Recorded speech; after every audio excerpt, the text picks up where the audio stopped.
প্রকৃতির অপরূপ রূপের মাঝে কার না হারিয়ে যেতে ইচ্ছা করে।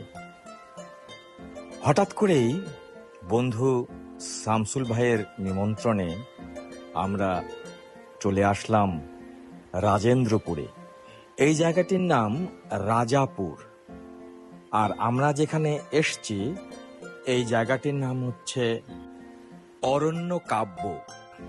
আসলেও অরণ্যর যেমন একটি ছন্দ আছে, তাল আছে, লয় আছে, গতি আছে, উপমা আছে, উৎপ্রেক্ষা আছে, ঠিক এই যে রিসোর্টটি এখানে আমরা এসছি এটার সব কটি গুণ আছে।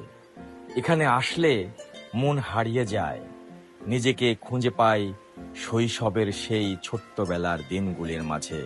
বন্ধুরা, তোমরা যারা হারিয়ে যেতে চাও, তোমরা যারা খুঁজে পেতে চাও সোনালী অতীতকে, তারা চলে এসো আমাদের বন্ধু নাজিবুদ্দৌলা বিপ্লবের বাংলো বাড়িতে।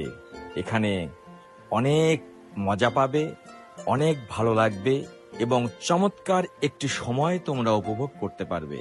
তোমাদের সবার নিমন্ত্রণ রইল। আমরা অনেক চমৎকার সময় উপভোগ করেছি, এজন্য অন্তরের অন্তঃস্থল থেকে ধন্যবাদ শামসুল ভাইকে।